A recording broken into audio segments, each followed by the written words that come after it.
Assalamualaikum warahmatullahi wabarakatuh. Bertemu lagi dengan kelas dan prakarya dengan Pak Mukti. Sekarang kita mempelajari apa yang sudah kita pelajari minggu kemarin. Khususnya kalian kemarin sudah mempelajari secara mandiri, yaitu mulai di halaman 13 sampai halaman 24. Sekarang akan kita teliti lebih jauh atau kita bahas lebih jauh biar kita hasilnya lebih bagus ya. Halaman 13 ini yaitu kita mempelajari tentang pengolahan bahan serat. Pengolahan bahan serat di sini mempunyai 4, yaitu yang pertama pemintalan benang, yang kedua penggulungan benang, yang ketiga pencelupan warna, yang keempat penanunan benang menjadi kain. Nah, sekarang kita bahas yang pemintalan dulu. Jadi dalam pengolahan itu salah satunya bisa dipintal ya benangnya. Dari proses pemilihan serat akan dilanjutkan pengolahan kapas menjadi benang yang disebut pemintalan. Nah, di sini contohnya ada kapas, dia masih berbentuk serabut, langsung dia digulung-gulung, itu namanya dipintal. Kalau di tempat modern biasanya di perusahaan sudah menggunakan mesin. Terus yang kedua yaitu penggulungan benang. Benang yang sudah dipintal akan digulung menggunakan alat menggulung benang. Nah, di sini tadi pelanjutannya. Setelah benang itu digulung,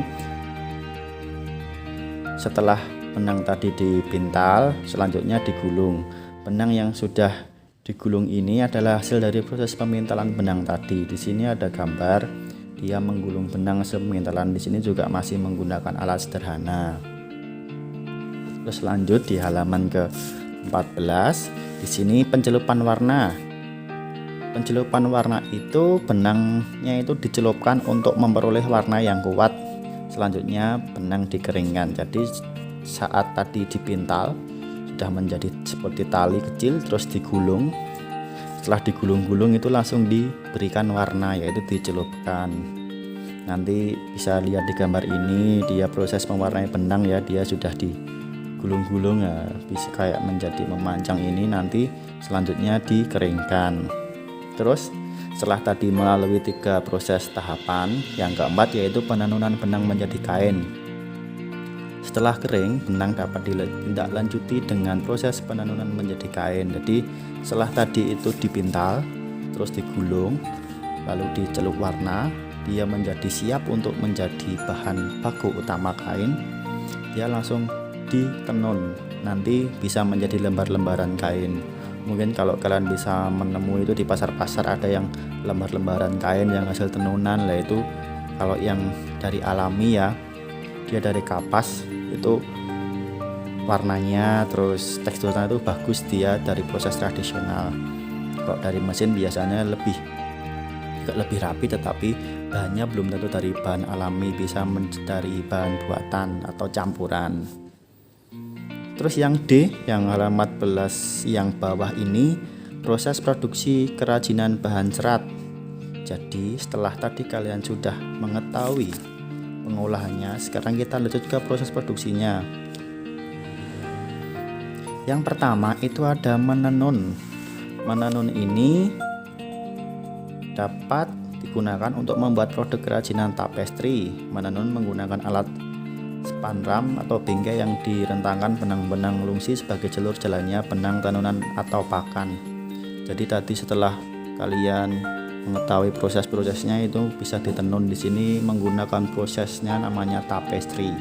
Terus yang kedua, setelah tadi kain itu menjadi lembaran, kain itu dalam produksi ada proses menjahit. Menjahit itu adalah pekerjaan yang menyambung kain dan bahan-bahan lain yang bisa dilewati jarum jahit dan benang. Nah, di sini juga ada contoh ya, ada jahit menggunakan mesin, ada yang menggunakan tangan. Mungkin kalian di rumah mempunyai alat jahit yang menggunakan mesin ya. Kalau masih manual ya menggunakan tangan bisa. Dari kain-kain yang sudah dibuat proses-proses tadi bisa disatukan menjadi satu dengan proses namanya menjahit. Terus halaman 16, proses produksinya itu dengan mengikat. Mengikat ini adalah teknik menyatukan 2 benang atau lebih membentuk ikatan yang diinginkan. Mengikat dapat pula diartikan menyatukan helaian kain yang satu dan lainnya menggunakan alat pengikat untuk membentuk pola tertentu. Ikatan ini terdapat berupa simpul ataupun pola warna ya. Di sini ada dua contoh gambar, ada mengikat kain untuk produk tie-dye, terus mengikat tali untuk produk macrame. Nah, jadi nanti bisa kalian ikat-ikat atau langsung nanti dicelupkan ke warna, nanti dilepas ikatannya akan menjadi bagus. Terus materi yang terakhir yang kemarin sudah kalian ringkas, ini ada proses produk dan proses kerajinan bahan serat. Dalam proses kerajinan ini kalian harus mempertimbangkan ada 5 persyaratan. Yang pertama yaitu ada kegunaan atau utility. Utility benda kerajinan harus mengutamakan nilai praktis, yaitu dapat digunakan dengan fungsi dan kebutuhan. Contohnya mangkuk untuk wadah sayur. Jadi kalau kalian membuat suatu kerajinan harus diperhatikan kegunaannya. Nah, di sini contohnya mangkuk untuk sayur ya. Kalau kalian mangkuknya menggunakan dari bahan kain tidak dilapisi dengan yang lebih keras atau lembek, itu nanti tidak bisa untuk tempat sayur, yaitu unsur kegunaannya kurang. Yang kedua, kenyamanan atau comfortable. Benda kerajinan harus menyenangkan dan memberi kenyamanan bagi pemakainya. Contohnya cangkir didesain dengan pegangan ya. Tadi kalau ada kalian membuat produk kerajinan dari kerajinan serat, bahan-bahan serat tadi, kalian lihat unsur kenyamanannya. Kalau kalian membuat suatu mungkin boneka dari bahan dari serabut kelapa, kalian lihat jadi biar dipegang nyaman tuh bagaimana biar serabutnya tidak kemana-mana. Mungkin bisa kalian perkeras dengan baluran lem di sekitarnya dengan tipis-tipis atau diberi warna biar dipegang itu nyaman. Nah, itu termasuk proses kenyamanan. Yang ketiga ada keluasan atau flexibility. Benda kerajinan harus memiliki keserasian antara bentuk dan wujud benda dengan nilai gunanya. Contohnya sepatu sesuai dengan anatomi ukuran kaki. Ya, mungkin kalau kalian membuat bahan kerajinan serat ini menjadi sepatu, bisa jadi yaitu menggunakan serat-serat yang keras. Kalian lihat yang akan kalian buat. Kalau contohnya membuat anatomi ukuran sepatu, ya buatlah yang sesuai ukuran sepatu, jangan membuat ukuran yang selain sepatu, karena itu bukan termasuk keluasan.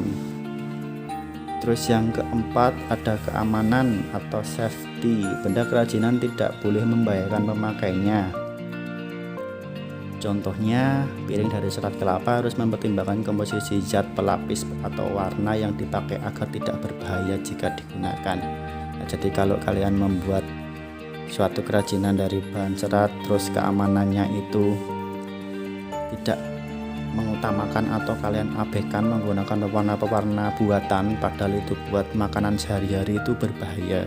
Jadi itu unsur keamanannya kurang. Kalian harus memperhatikan, mungkin cari pewarna alami, jadi kalau terkonsumsi oleh kita itu tidak berbahaya.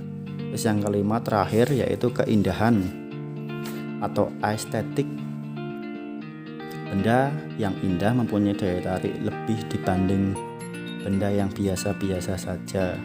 Keindahan suatu benda dapat dilihat dari beberapa hal, diantaranya dari bentuk, hiasan atau ornamen, dan bahan bakunya ya.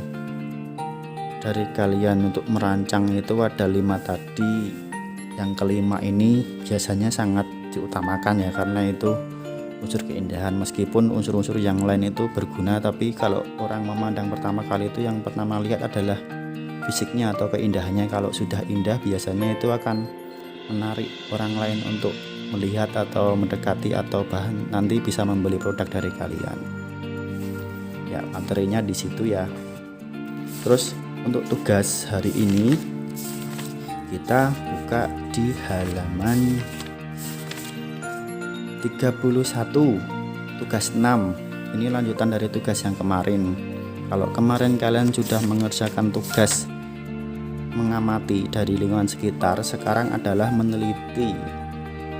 Tugas ini nanti waktu pengumpulannya seminggu ya, karena ini prosesnya meneliti. Kebetulan kita 2 minggu ini sudah ujian tengah semester, minggu depan itu pertemuan terakhir ya, jadi ini harapannya minggu depan sudah selesai semua, yaitu halaman 31 tugas 6 meneliti serat alam, kalian buatnya secara mandiri meskipun di sini kelompok, karena kita itu mencarinya nanti kita permudah ya, tidak usah ke tempat ke kerajinan-kerajinan, kalian meneliti serat alam yang ada di sekitar kalian saja. Yang pertama, susunlah sebuah penelitian yang tentang serat alam. Jadi kalian nanti melihat serat-serat alam, kalian susun jadi satu, atau kalian amati lebih lanjut. Pilihlah salah satu bahan serat alam yang mudah ditemukan di wilayah setempat. Ya, di sini sekitar rumah kalian saya kira banyak. Kalau yang rumahnya itu ada bunga anggrek, batangnya itu bisa untuk penelitian, atau serat kelapa biasanya yang banyak dipakai anak-anak itu serabut kelapa. Terus ketiga, telitilah mengenai beberapa hal berikut. Yang pertama, nama seratnya apa, asal seratnya itu dari mana, karakternya bagaimana, terus manfaatnya, pengolahan seratnya, terus produk tekstil yang dapat dihasilkan, hasilnya tadi apa kalau bisa buat tekstil. Terus yang terakhir, kesimpulan, kalian buat kesimpulan tentang penelitian kalian. Ya, penelitian ini dilakukan selama 1 minggu, jadi silakan nanti dicari di sekitar rumah dulu. Saya kira dalam waktu 1 minggu ini bisa selesai.